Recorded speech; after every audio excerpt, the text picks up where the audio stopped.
Start. అందరికీ నమస్కారం. నా పేరు శరధృతి. మా అమ్మగారి పేరు లక్ష్మీ ప్రసన్న. మా నాన్నగారి పేరు మనోహర్. మా గురువుగారి పేరు సుధావాణి గారు. నేను ఇప్పుడు 8వ అధ్యాయం టెస్ట్ ఇవ్వబోతున్నాను. ఓం శ్రీ పరమాత్మనే నమః. అథ అష్టమోऽధ్యాయः. అక్షర పరబ్రహ్మ యోగः.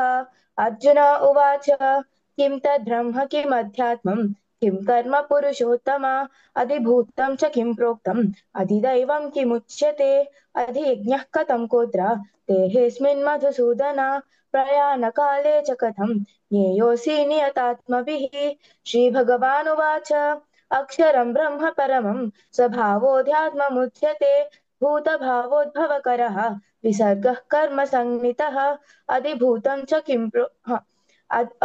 अधिभूतं क्षरो भावः पुरुषश्चादिदैवतम् अतियज्ञोऽहमेवात्र देहे देहभृतां परा अन्तकाले च मामेव स्मरन् मुक्त्वा कलेवरं यः प्रयाति समद्भावं याति नास्त्यत्र संशयम् यं यं वापि स्मरन् भावं त्यजत्यन्ते कलेवरं तं तमेवैति कौन्तेय सदा तद्भावभावितः तस्मात् सर्वेषु कालेषु मामनुस्मरयुध्य च मय्यर्पितमनो बुद्धिः मामेवैष संशयम् अभ्यासयोगयुक्तेन चेतसा नान्यगामिना परमं पुरुषं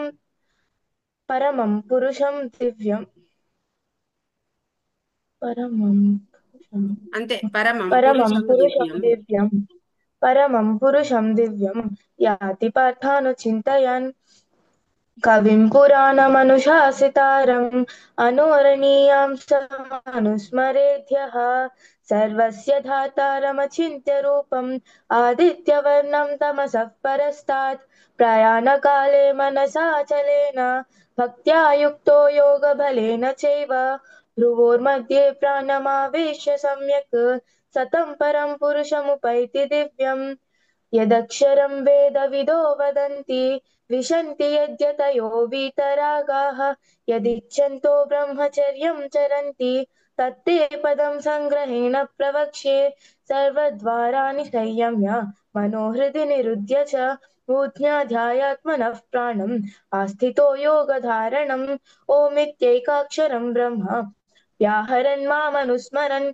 यः प्रयाति त्यजन् देहम् स याति परमां गतिम् अनन्यचेताः सततं यो मां स्मरति नित्यशः तस्याहं सुलभः पार्थ नित्ययुक्तस्य योगिनः मामुपेत्य पुनर्जन्म दुःखालयम् अशाश्वतं नाप्नुवन्ति महात्मानः संसिद्धिं परमां गताः अब्रह्मभुवनाल्लोकाः पुनरावर्तिनोऽर्जुन मामुपेत्य तु कौन्तेय पुनर्जन्म न विद्यते सहस्रयुगपर्यन्तम् अहर्यद्ब्रह्मणो विदुः रात्रिं युगसहस्रान्तं देहोरात्रविदो जनाः अव्यक्ताद्व्यक्तयः सर्वाः प्रभवत्यः रागमे रात्र्यागमे प्रलीयन्ते तत्रैवाव्यक्तसंज्ञके भूतग्रामः स एवायम् भूत्वा भूत्वा प्रलीयते रात्र्यागमे वशः पार्थ प्रभवत्यः रागमे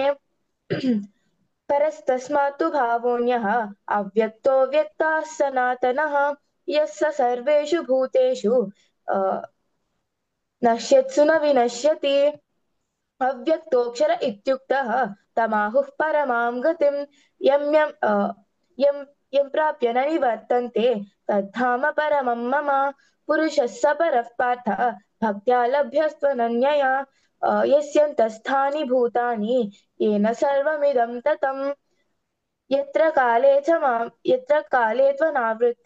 आवृत्तिं चैव योगिनः प्रयाता याति तां कालं वक्ष्यामि भरतर्षभा अग्निर्ज्योतिरः शुक्लः षण्मासा उत्तरायणं तत्र प्रयाता गच्छन्ति ब्रह्मविदो जनाः धूमो रात्रिस्तथा कृष्णः षण्मासा दक्षिणायनम् तत्र चान्द्रमसं ज्योतिः योगी प्राप्य निवर्तते शुक्लकृष्णे गतिह्येते जगतः शाश्वते मते एकया यात्यनावृत्तिम् अन्यया वर्तते पुनः नैते श्रुति पार्थ जानन् योगी मुह्यति कश्चन तस्मात् सर्वेषु कालेषु योगयुक्तो भवार्जुन वेदेषु यज्ञेषु तपस्सु चैव दानेषु यत्पुण्यफलं प्रतिष्ठम् अत्येति तत्सर्वमिदं विदित्वा योगी परं स्थानमुपैति चाद्यम् ॐ तत्सदिति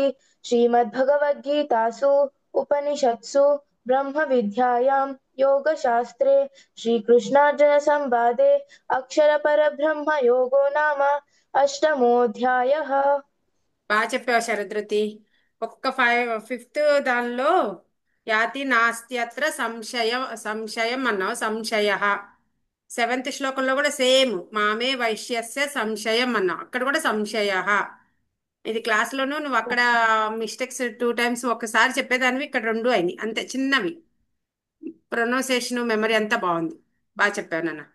okay, Okay. Keep it up. Thank you.